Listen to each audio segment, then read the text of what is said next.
Bonjour à toutes et à tous, j'espère que vous allez bien. Aujourd'hui, nous aurions dû avoir notre live. Malheureusement, je suis pris par des contraintes familiales. Donc, je vais devoir enregistrer cette vidéo et puis on fera le live le vendredi prochain. Donc, cette semaine, pas de live. Je vous prie de m'en excuser. Je profite donc de ce message enregistré pour faire un bilan de la semaine. Un bilan de la semaine qui a commencé avec le Stade de France, où la France réelle s'est manifestée, c'est-à-dire un égout qui déborde. Voilà le résultat de 40 ans de vivre ensemble, de diversité, de submersion migratoire, de politique de l'accueil. Voilà. Je conseille d'ailleurs à la France, s'il y a encore des hommes et des femmes dans ce pays, des gens qui ont une colonne vertébrale, pas des soumis, eh bien qu'ils passent la facture aux organisations suivantes. Je vais les citer. SOS Méditerranée, Ocean Viking, euh, l'Aquarius, la Croix-Rouge, Utopia 86, toutes les associations pro-migrants. Envoyez-la à BHL, à Raphaël Enthoven, et à Jacques Attali, envoyez-leur la facture des pertes matérielles et envoyez-leur les frais de psychiatres et de psychanalystes des gens qui ont été traumatisés, des enfants qui ont vu leur maman se faire toucher par un jeune, des enfants qui ont les yeux gazés, des parents qui n'ont pas pu protéger leurs enfants, des gens qui étaient traumatisés dans le métro, ligne 13. Voilà, tout ça, envoyez ça à ces illustres figures, et j'en ai oublié évidemment, pour que que justice soit faite, parce qu'elle ne sera pas faite de toute façon dans les tribunaux. Vous avez même le patron de la police, Fouché, Monsieur Darmanin, qui accuse les Anglais. Voilà, nous sommes c'est pire qu'un cauchemar, parce qu'un cauchemar, dans un cauchemar, tu sais que ça va se terminer. Là, tu es dans une nouvelle ère. On a tourné la page de la démocratie. On l'a tourné d'ailleurs avec le Covid. Les gens ne l'ont pas compris. Enfin, les gens. Nos contemporains, on va dire là, ne l'ont pas compris. Le Covid a été une occasion de tuer la démocratie. On a assez parlé. Ici, on va pas revenir dessus. Et là, on vit dans une page qui n'est pas démocratique. Vous savez, c'est comme le cobra quand il fait la mue. Il y a un peu, l'ancienne peau reste un peu, elle se détache progressivement, et la nouvelle peau met un peu de temps à sortir. Là, la bête, l'État est une bête, selon Simone Veil, la philosophe, pas l'activiste de l'avortement. L'État est une bête au sang froid, un animal au sang froid. La bête a fait sa mue. Sauf que la plupart des gens n'en ont pas compris. Ils croient encore que l'État est à leur service. Non, l'État s'en fout. La police républicaine, hein, ceux qui se gargarisent du mot républicain, les forces de l'ordre républicaines, c'est pas qu'elles n'ont pas bougé, elles n'ont pas protégé. Elles n'ont pas su protéger la population. Voilà la République française. Voilà où on en est aujourd'hui. Et ce qui s'est passé à Saint-Denis, c'est l'avenir. Ça augure de l'avenir. Tu sais, c'est comme chez les Grecs anciens, tu sais, tu avais des visions de l'avenir, les oracles. Voilà. Là, c'est l'avenir qui se met devant nous. Vous n'aurez plus un endroit. Enfin, mon père le disait. Mon père est mon philosophe favori, hein. Après Jésus. Je plaisante. Jésus est le philosophe favori de George W. Bush. C'est pour ça que je dis Jésus. Mais mon père disait, viendra un moment, mon fils, où même avec l'argent, tu ne pourras pas vivre tranquille. Il disait ça du Maroc. Bon, le Maroc, nous, on a atteint ce point il y a 10 ans. C'est-à-dire qu'il n'y a pas un patelin au Maroc, en ville en tout cas, où tu es tranquille. C'est gardien de voiture, mendiant, tout, tu as tout. Tu peux être, même Elon Musk, hein, l'homme le plus riche du monde. Au Maroc, si tu veux, il ne peut pas faire 100 mètres sans être embêté. Gardien de voiture, voyante, tireuse de sorts. Bon, c'est gentil à la limite, mais c'est embêtant tous les jours, tous les jours. Voilà. En France, vous y êtes déjà. Tu peux avoir tout le pognon du monde. Tu n'es pas à l'abri parce que il n'y a pas d'inclusion. Les MNA à problème, je dis bien pas tous les MNA à problème, les migrants, les malades mentaux que vous avez laissés passer par Lampedusa, les terroristes, les apprentis terroristes, les salafistes, la lie de la société maghrébine que nous vous avons envoyée, ils ne sont pas inclus. Et vous ne pouvez pas les inclure dans la société. Qu'est-ce que vous allez en faire? Ils ne veulent pas, ils ne peuvent pas s'inclure. Même nous, on n'a pas voulu. On vous les avait mis chez vous. On vous les a envoyés chez vous. Et on vous dit qu'on vous aime. On se fout de votre gueule, mais bon. Quand vous êtes gouverné par Le Drian et Darmanin et Macron, bah, permettez-nous qu'on se fout de votre gueule. qu'on vous dise qu'on vous aime et qu'on vous envoie ceux dont on ne veut pas. C'est de bonne guerre, hein. Voilà, il n'y a pas que Erdogan qui est malin, nous sommes aussi malins, hein. Il ne faut pas croire que Erdogan est le seul homme politique patriote et malin. Il y a plein de patriotes et de malins en dehors de l'Europe. Macky Sall au Sénégal, les Ivoiriens, les Marocains, les Algériens, les Tunisiens, je les connais un peu moins, les Égyptiens. Tout le monde est malin et aime son pays. Donc il vous envoie la liste de son pays. Voilà. C'est vous qui n'aimez pas votre pays qui n'êtes pas malin. Je suis désolé de vous le dire comme ça. Vous savez que je vous aime. Mais voilà, c'est ça la vérité. Euh, donc, sans inclusion, il n'y a pas de société. Si le type, si les mecs, si tu as des MNA chez toi, si tu as des migrants, s'ils ne vivent pas la française, s'ils ne respectent pas tes lois, tu es foutu, tu n'auras pas la paix. Que ce soit à Deauville, à La Baule, à Paris 16e arrondissement, à Porte de, je sais pas quoi, Porte d'Auteuil, tu n'auras jamais la paix. Tu vas pas les enfermer. Quel est le crime? Il n'y a pas de crime. Parce que même quand ils font un crime, tu les enfermes pas, parce que quand bon, tu connais la magistrature française. Voilà. Vous devez inclure. Or, vous ne pouvez pas inclure. Or, sans inclusion, il n'y a pas de société. Il n'y a pas de paix. Tu peux pas. euh, vous voyez ce que je veux dire? Tu ne peux pas vivre dans une société où tu as une partie de la population. En plus, ce sont des jeunes hommes de 15 à 25 ans, donc les hormones sont là. Où tu es une partie de la population qui ne vit pas selon tes normes et qui ne comprend pas ton mode de vie. Il faut bien comprendre que ces populations-là ont été traumatisées par les mauvais traitements reçus dans les pays d'origine. On a un Afghan, imagine-toi un Afghan, il a ouvert les yeux sur les talibans qui décapitent les femmes. Et tu le reçois en France et tu dis voilà, vas-y, délivre, travaille chez Deliveroo ou conduis des véhicules Uber. Mais attends, le mec, il a besoin il faut un SAS, il faut une réadaptation. C'est un travail lourd de psychologie, de psychiatrie. Même nous, les Maghrébins, nous sommes traumatisés. Il faut voir les traumatismes que nous subissons dans la jeunesse. Donc, je n'excuse personne. Je veux juste dire, je n'excuse pas les racailles. Je veux juste dire que euh, vous, il est impératif de transformer ces gens-là. Or, c'est impossible. C'est pour ça que je suis inquiet. Mais bon, je ne suis pas le seul inquiet, mais nous sommes une minorité à être inquiets, parce que Macron, lui, il n'est pas inquiet, hein. Il a refusé de commenter. Darmanin, il est rempli de lui-même. Rempli de lui-même. Alors, lui, il n'a jamais été aussi content de lui-même. Le préfet de police est toujours là.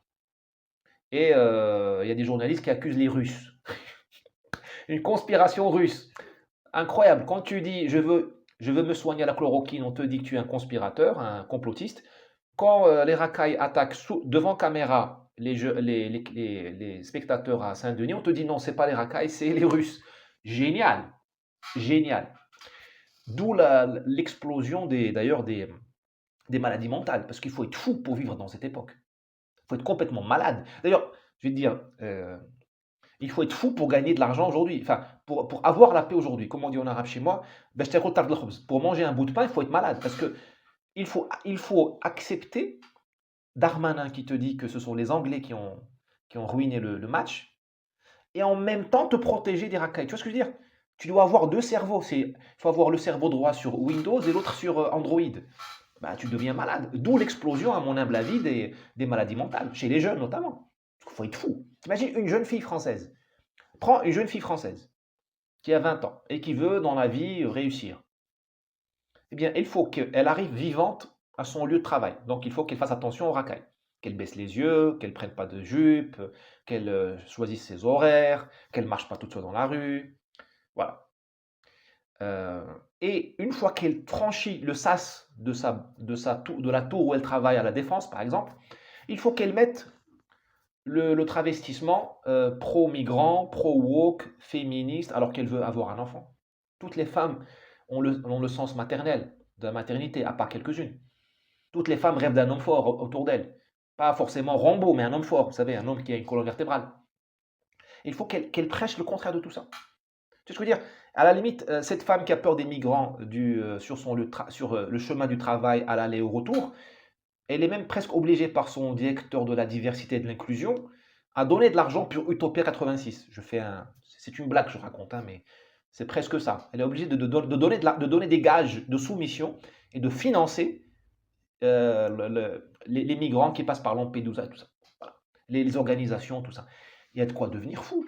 Parce qu'il faut être schizophrène pour fonctionner normalement, pour pas se rebeller. Bon.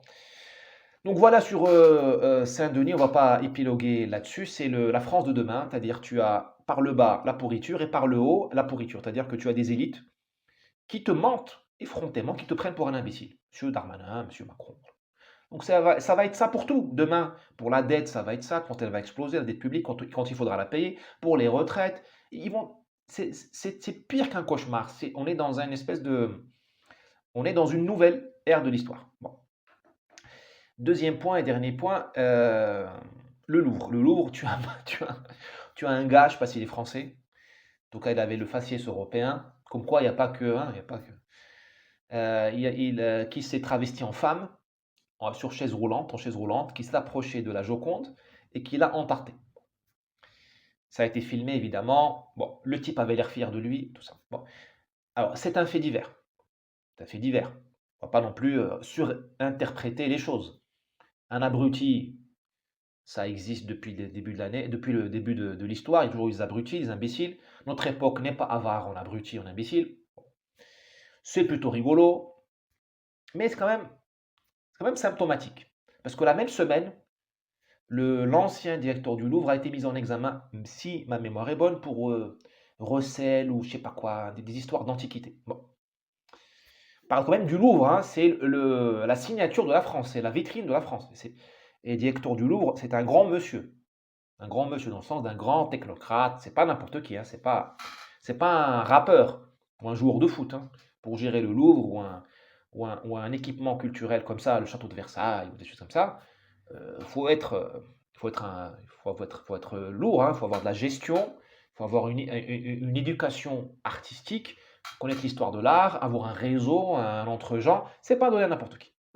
Je ne fais que relever ce qui sort dans la presse, hein. Je ne juge personne et la personne est présumée innocente jusqu'à son jugement. Voilà. Euh, et tu as, comment dirais-je, tu n'as pas de dénonciation de ce qui s'est passé. La personne l'abruti là, qui a entarté la Joconde, t'as pas entendu les grandes consciences de notre époque l'engueuler, quoi, parce que quand même c'est la Joconde. Et tu te dis finalement, cette personne-là, ce monsieur, il n'a fait que appliquer le programme de notre époque, c'est-à-dire le saccage. Ce monsieur-là, il est en syntonie, il est sur la même longueur d'onde que Madame Hidalgo, que les artistes à deux balles que nous avons aujourd'hui, qui font les Césars, tu sais, les artistes qui arrivent avec les tampacs sur la gueule. Voilà. C'est-à-dire que tu as une génération qui a compris qu'elle n'avait aucun talent, aucune flamme, aucune lumière, elle n'irradie rien. Les lumières sont éteintes. Notre génération n'a pas de talent artistique. Nous avons de l'innovation technologique, c'est-à-dire que nous faisons un vaccin contre le Covid en 6 mois, très bien. Mais nous ne faisons pas, nous ne créons pas de beauté. Vous voyez nos bâtiments. Qu'est-ce qu'on construit à Paris de beau? Rien. Soit on imite le haussmannien, soit on fait des mochetés. Regardez le quartier des Batignolles à Paris, tu te crois à Moscou. C'est Moscou avec les bornes Wi-Fi. Voilà, regardez le plug anal mis devant le, je sais pas quoi, Beaubourg. Regardez le palais de Beaubourg, là, le centre Beaubourg. C'est une honte, ce centre-là. C'est une honte. C'est une honte. Comment tu peux construire une laideur comme ça dans Paris? Voilà. Donc nous avons une génération qui n'a aucune flamme, aucun génie artistique, esthétique, littérature, musique. Vous voyez ce qu'est devenu la musique occidentale. Le cinéma, j'en parle même pas. La télévision, bah, vous voyez Cyril Hanouna, vous m'avez compris. La politique, vous l'avez vu, on est passé de Philippe Séguin à Gabriel Attal en même pas 15 ans. J'en ai le vertige encore. Et donc, tout se passe comme si notre génération, pour qu'elle puisse se regarder dans la glace, il faut qu'elle taillade la Joconde, il faut qu'elle rapetisse les géants. C'est-à-dire que la Joconde, on la taillade, on l'entarte, et Colbert, on dit que c'était un esclavagiste. Et Louis XIV, on dit que c'était un macho. Et De Gaulle, on dit qu'il était macho. Et je sais pas moi, Clémenceau, on dit qu'il était impulsif. Et Napoléon, on dit qu'il était sanguinaire. Et je sais pas moi, Richelieu, on dit qu'il a fait le code noir ou je sais pas quoi. Vous voyez ce que je veux dire? Nous avons besoin de rabaisser tout ce qui est beau et grandiose pour nous sentir un peu moins nains, un peu moins petits, un peu moins minuscules. Donc nous sommes obligés. Ce gars-là du Louvre, je le plains parce que il a tellement mal dans sa tête, il a tellement de douleur parce qu'il est tellement vide. qu'il a besoin de ça, de dégrader pour exister. Et sa maladie à lui, c'est pas ponctuel, c'est pas aberrant, c'est la maladie de l'époque. Madame Hidalgo a la même maladie, Assam. Je fais une métaphore ici, hein, je dis ça aux juristes. Hein, vous voyez ce qu'a fait Madame Macron à l'Élysée? Vous voyez la décoration de chiottes, j'assume le terme, de chiottes qu'elle a fait à l'Élysée. Ce sont des gens qui ont de l'argent, mais qui n'ont pas de goût. Et donc, comme ils enragent de leur manque de goût, parce qu'ils se comparent, ils vont au Louvre. Au Louvre, ils savent qu'il y a le goût. La rue de Rivoli, elle a pas d'équivalent dans le monde. Eh bien, qu'est-ce qu'ils veulent? Ils veulent raser ça. Jean-Michel Apathy, notre meilleur journaliste, bien sûr, il a dit à la télévision, en public, qu'il faut raser le Louvre. Versailles, il veut raser Versailles. Mais je le comprends, parce que c'est seulement en rasant Versailles que des gens comme ça, que notre époque peut vivre, se regarder dans une glace, parce que nous sommes déplorables collectivement. Collectivement, nous n'avons plus de talent. C'est la cancel culture. Tu sais pourquoi le woke fonctionne? Pourquoi Rokhaya Diallo a le vent en poupe? Parce que elle nous rend service. Elle nous donne une solution. Tu sais, on appelle ça au Maroc bola hamra, la pilule rouge. C'est un calmant pour chien. Bola hamra, je crois. Un calmant pour chien. Si ma mère m'entend, elle me coupe la tête, hein, parce que c'est un calmant pour chien. Donc malheureusement, certains de nos drogués prennent ça. C'est terrible. Je ne devrais pas plaisanter avec ça. En France, l'élite est en train de prendre un calmant pour chien. Tu vois, c'est la cancel culture. C'est-à-dire que Madame Diallo, elle dit tout ce qui te dérange, tu dis que c'était raciste et donc tu le cancelles. Donc elle s'occupe de toute la lignée là de la repentance. Eh bien, nos élites, elles font la même chose aujourd'hui. C'est-à-dire tout qui vient du passé était méchant. Alors pas forcément raciste, parce qu'ils ont laissé Madame Diallo, Madame Obono, tout ça, Taubira, ils leur ont laissé le segment voilà, de la cancel culture au nom du racisme ou de l'antiracisme. Mais nous, on dit que voilà, ils étaient machos, ils n'étaient pas féministes, ils étaient violents, ils polluaient. Je parie que nos chers chefs, demain, ils vont dire que Louis XIV était un grand roi, mais qu'est-ce qu'il a pollué? Qu'est-ce qu'il a déboisé la France, quand même? Ouais. Qu'il était homophobe, évidemment. Voilà, je veux dire, ils relisent l'histoire. Ce que j'appelle, dans un écrit qui va sortir bientôt, si Dieu le veut, c'est ce que j'appelle, c'est taguer la mémoire collective. Tu imagines, on tague la mémoire collective. Voilà. Et dans une société où il n'y a plus de sacré, ben, tu peux tout taguer. Tu peux tout taguer. Le Louvre devrait être sacré, un lieu sacré, tu vois, où tu dois donner le meilleur de toi-même. Qu'est-ce que c'est qu'un lieu sacré? C'est un lieu où tu t'élèves au-dessus de toi-même, où tu vois, tu ne bailles pas, tu ne craches pas, tu ne dis pas de gros mots. C'est comme chez chez les musulmans, le ramadan est sacré. Pendant le ramadan, normalement en journée, tu n'as pas le droit d'avoir des pensées impies, des pensées tristes, des passions tristes. Tu n'as pas le droit d'insulter, de klaxonner, voilà. Bon, c'est pas appliqué, mais bon, c'est ça c'est l'esprit de la loi, comme on dit. Dans une société, il n'y a plus de sacré, il n'y a plus d'église, plus rien n'est sacré. C'est la razzia. Maintenant, ils sont en train de tout démanteler. Et avec Pape Ndiaye à l'éducation nationale, tu vas avoir un entartrage officiel, académique, systématique de l'histoire de France. Donc, la Joconde, enfin, vous voyez, un fait divers peut, il ne faut pas non plus se prendre pour Nietzsche, hein, mais un fait divers peut nous donner quelques clés de voir l'époque. Et enfin, pour terminer, la Joconde, c'est l'Union européenne sans Ursula von der Leyen et sans Gabriel Attal et sans Clément Beaune. C'est-à-dire qu'on n'a pas eu besoin, écoutez-moi bien, on n'a pas eu besoin de baisser le froc pour se faire féconder par les Italiens. On n'a pas eu besoin de baisser, la France n'a pas eu besoin de baisser le froc pour que l'Italie lui apprenne la Renaissance. Il y a eu un échange culturel spontané. De Vinci est venu, on a pris les Médicis, Catherine de Médicis, François Ier est parti en Italie, revenu. Voilà. Nous avons été fécondés par l'Italie parce que l'Italie est notre maman. D'accord? La France, quand on dit français de souche, on devrait dire français de souche, fils d'Italien, parce que l'Italie du Nord, notamment, a fécondé la France. Donc on n'a pas eu besoin de Schengen, de Maastricht, on n'a pas eu besoin de changer de monnaie nationale, on n'a pas eu besoin de détruire nos frontières, on n'a pas eu besoin de prendre des ordres chez des minus à Bruxelles ou à Berlin ou à Francfort pour à accéder au progrès. Dans une civilisation, le progrès se transmet naturellement, comme les maladies. C'est partage d'huile. Là, les maladies se transmettent naturellement des États-Unis vers l'Europe, parce que c'est la même civilisation. Le wokisme, c'est une maladie américaine qui nous ont transmis par des agents que je ne vais pas citer. Voilà. Mais la démocratie, l'idée démocratique a été transmise dans la civilisation de l'Europe de la France vers les États-Unis, de les États-Unis vers la France. La démocratie, l'idée démocratique s'est transmise partage d'huile. Avec la Révolution américaine, qui a après donné la Révolution française, et ainsi de suite. Tocqueville, parce que dans une civilisation, les choses se transmettent naturellement, les bonnes et les mauvaises. Donc, par rapport à l'Italie, toute création artistique, le beau en Italie se transmet à la France naturellement. Donc, on n'a pas eu besoin, où est-ce que je veux en venir? On n'a pas besoin de la honte, du déshonneur de cette Union européenne qui nous prive de notre monnaie, notre souveraineté, de notre fierté, pour accéder au progrès. Le progrès advient naturellement dans une civilisation, il se transmet naturellement. C'est comme chez nous les Arabes, le salafisme. Le salafisme, moi je me sens irakien même si j'ai pas mis les pieds en Irak. Tout ce qui se passe en Irak me touche à l'instant où je vous parle. Parce que c'est ma civilisation, c'est mon hérédité, c'est mon sang. Donc, donc s'il y a un salafiste en Irak, il va m'influencer. Tôt ou tard. Et aujourd'hui, avec Internet, ça se passe en 5 minutes. Avant, ça mettait 10 ans.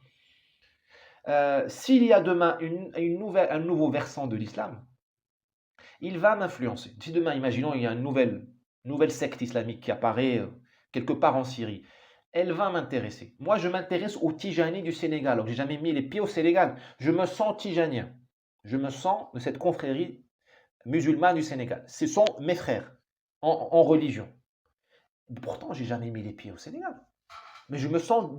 J'ai des amis Tijani au Nigeria qui parlent même pas le français, au Sokoto. C'est le Sokoto, c'est le nord du Nigeria vers le Cameroun, là, pas loin du lac Tchad. C'est une région de. C'est là où il y a Boko Haram. J'ai des amis là-bas, des amis en religion. Pourtant, je ne suis pas noir, je ne parle pas le Haoussa, qui est la langue locale, parce que c'est ma civilisation islamique. Les choses se transmettent naturellement dans une civilisation. On n'a pas besoin d'union douanière pour faire les choses. Les choses se passent naturellement. Naturellement. Donc voilà ce que je voulais vous dire. Ce que la Joconde, la Mona Lisa, c'est ça. C'est que l'Europe n'a pas attendu Ursula von der Leyen et ses SMS et ses soupçons de corruption pour advenir. C'est ça qu'il faut qu'on comprenne et qu'il faut enseigner ça aux abrutis qui nous gouvernent. Ils croient que qu'un fonctionnaire de Bruxelles peut avoir une quelconque influence sur une civilisation. Ça ne dépend pas de nous. Les civilisations, c'est cosmique. On peut à la limite les observer, pas trop les influencer. D'accord? Donc, à lundi, partagez cette vidéo si vous voulez bien. Je crois que YouTube a mis en place l'outil qui s'appelle, qui permet d'acheter, enfin de me donner de l'argent en cliquant sur des badges. Je crois que j'ai oublié le nom en français, mais vous pouvez cliquer quelque part là en bas de la vidéo, là où il y a like, abonner, partager, tout ça. Il y a quelque part où vous pouvez acheter un badge de quelques centimes d'euros ou de quelques euros. Ça m'aidera à m'acheter une tarte moi aussi et à entartrer. Dites-moi qu'il faut entartrer. Voilà, dites-moi qu'il faut entartrer. J'aime bien les tartes au citron, hein. Le soufflé au citron, tarte au citron, c'est mon péché mignon. Donc voilà, aidez-moi à acheter une tarte et dites-moi qu'il faut entartrer. J'ai quelques idées en tête, mais je ne peux pas les dire ici parce que le monde appartient aux petits marquis qui nous gouvernent. Vous voyez de qui je veux parler, et aux juristes. Voilà. Donc je ne veux pas faire plaisir aux juristes. À lundi, ciao, bon week-end.